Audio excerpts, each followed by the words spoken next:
High, আমি জয়িতা। আবার নতুন একটা মিনি ভ্লগ নিয়ে চলে এসেছি। তো প্রতিদিনের আমার যা কাজ থাকে আমি সেইভাবেই চলতে থাকি রোজ রোজ। সকালে উঠে সমস্ত কাজ করে চিয়া সিড ভেজানো জল আর চা বিস্কুটটা খেয়ে নিয়েছিলাম, কারণ চা বিস্কুট তো স্কিপ করা যাবে না। না না, মজা করলাম, চা বিস্কুট স্কিপ তো করতেই হবে। আমি একেবারে পারছি না, তবে অল্প অল্প করে খাচ্ছি এখন। একেবারে আমি ছাড়তে পারবো না, তো অল্প অল্প করে চেষ্টা করছি। তো তারপরে রেডি হয়ে বেরিয়ে গেছিলাম আমি আমার ডিউটির জন্যে। তো আমি এখান থেকে টোটো ধরি, টোটো ধরে পৌঁছে যাই পান্ডুয়া স্টেশন। তারপরে রেগুলার যেভাবে যাই রোজ রোজ তো এক কথা বলবো না, আর আমার না ট্রেনে বসে ভিডিও করতে ভীষণ লজ্জা লাগে। তো তার জন্য দেখবে যত ফাঁকা ভিডিও আমার ফোনে পাবে, মানে ফাঁকা জায়গায় আমি ভিডিও করি।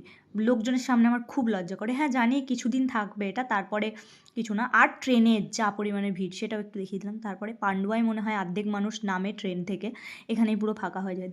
দেন সোমু আমাকে নিতে আসে, আর ওর কাছে আমি ডার্ক চকলেট খেতে চেয়েছিলাম, সেটাই ও আগের দিন দিতে ভুলে গেছে, তো আজকেই দিয়ে দিল। তারপরে দোকানে গেছিলাম, দোকানে গিয়ে দেখি কি আমার মামা এরকম ডিমের গাছ বানাচ্ছে, মানে আর কি ভাইয়ের আবদার। তারপরে বেসন দিয়ে এইটা বানিয়ে নিয়েছিলাম, প্রথমবার বানিয়েছি কিন্তু খেতে খুব ভালো হয়েছিল। তো আজ এইটুকুই, দেখা হচ্ছে নেক্সট ব্লগে, টাটা।